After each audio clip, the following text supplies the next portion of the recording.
کیا تم خیال کرتے ہو کہ غار اور لوح والے ہماری نشانیوں میں سے عجیب تھے؟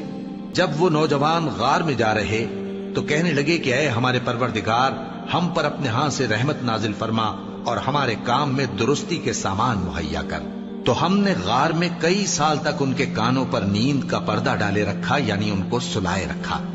پھر ان کو جگا اٹھایا تاکہ معلوم کریں کہ جتنی مدت وہ غار میں رہے دونوں جماعتوں میں سے اس کی مقدار کس کو خوب یاد ہے۔ ہم ان کے حالات تم سے صحیح صحیح بیان کرتے ہیں۔ وہ کئی نوجوان تھے جو اپنے پروردگار پر ایمان لائے تھے، اور ہم نے ان کو اور زیادہ ہدایت دی تھی، اور ان کے دلوں کو مربوط یعنی مضبوط کر دیا۔ جب وہ اٹھ کھڑے ہوئے تو کہنے لگے کہ ہمارا پروردگار آسمانوں اور زمین کا مالک ہے، ہم اس کے سوا کسی کو معبود سمجھ کر نہ پکاریں گے۔ اگر ایسا کیا تو اس وقت ہم نے بے عقلی کی بات کی۔ ان ہماری قوم کے لوگوں نے اس کے سوا اور معبود بنا رکھے ہیں، بھلا یہ ان کے معبود ہونے پر کوئی کھلی دلیل کیوں نہیں لاتے؟ تو اس سے زیادہ کون ظالم ہے جو اللہ پر جھوٹ باندھے؟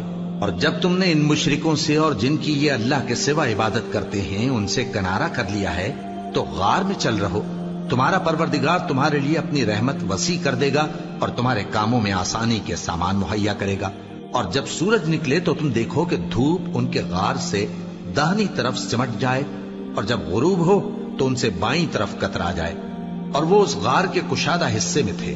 یہ اللہ کی نشانیوں میں سے ہیں، جس کو اللہ ہدایت دے وہ ہدایت یاب ہے، اور جس کو گمراہ رہنے دے تو تم اس کے لیے کوئی دوست راہ بتانے والا نہ پاؤ گے۔ اور تم ان کے متعلق خیال کرو کہ وہ جاگ رہے ہیں حالانکہ وہ سوتے ہیں، اور ہم ان کو دائیں اور بائیں کروٹ بدلاتے تھے، اور ان کا کتا چوکھٹ پر دونوں ہاتھ پھیلائے ہوئے تھا۔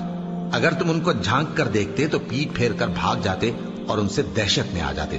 اور اسی طرح ہم نے ان کو اٹھایا تاکہ آپس میں ایک دوسرے سے دریافت کریں۔ ایک کہنے والے نے کہا کہ تم یہاں کتنی مدت رہے؟ انہوں نے کہا کہ 1 دن یا اس سے بھی کم۔ انہوں نے کہا کہ جتنی مدت تم رہے ہو تمہارا پروردگار ہی اس کو خوب جانتا ہے، تو اپنے میں سے کسی کو یہ روپیہ دے کر شہر بھیجو، وہ دیکھے کہ نفیس کھانا کون سا ہے تو اس میں سے کھانا لے آئے، اور احتیاط سے آئے جائے اور تمہارا حال کسی کو نہ بتائے۔ اگر وہ تم پر دسترس پا لیں گے تو تمہیں سنسار کر دیں گے یا پھر اپنے مذہب میں داخل کر لیں گے، اور اس وقت تم کبھی فلاح نہیں پاؤ گے۔ اور اسی طرح ہم نے لوگوں کو ان کے حال سے خبردار کر دیا تاکہ وہ جانیں کہ اللہ کا وعدہ سچا ہے، اور یہ کہ قیامت جس کا وعدہ کیا جاتا ہے اس میں کچھ شک نہیں۔ اس وقت لوگ ان کے بارے میں باہم جھگڑنے لگے اور کہنے لگے کہ ان کے غار پر عمارت بنا دو۔ ان کا پروردگار ان کے حال سے خوب واقف ہے۔ جو لوگ ان کے معاملے میں غلبہ رکھتے تھے وہ کہنے لگے کہ ہم ان کے غار پر مسجد بنائیں گے۔ بعض لوگ اٹکل پچو کہیں گے کہ وہ 3 تھے اور چوتھا ان کا کتا تھا، اور بعض کہیں گے کہ وہ 5 تھے اور چھٹا ان کا کتا تھا، اور بعض کہیں گے کہ وہ 7 تھے اور 8واں ان کا کتا تھا۔ کہہ دو کہ میرا پروردگار ہی ان کے شمار سے خوب واقف ہے، ان کو جانتے بھی ہیں تو تھوڑے ہی لوگ جانتے ہیں۔ تو تم ان کے معاملے میں بحث نہ کرنا مگر سرسری سی بحث، اور نہ ان کے بارے میں ان میں سے کسی سے کچھ دریافت ہی کرنا، اور کسی کام کی نسبت نہ کہنا کہ میں اسے کل کر دوں گا، مگر انشاءاللہ کہہ کر، یعنی اگر اللہ چاہے تو کر دوں گا۔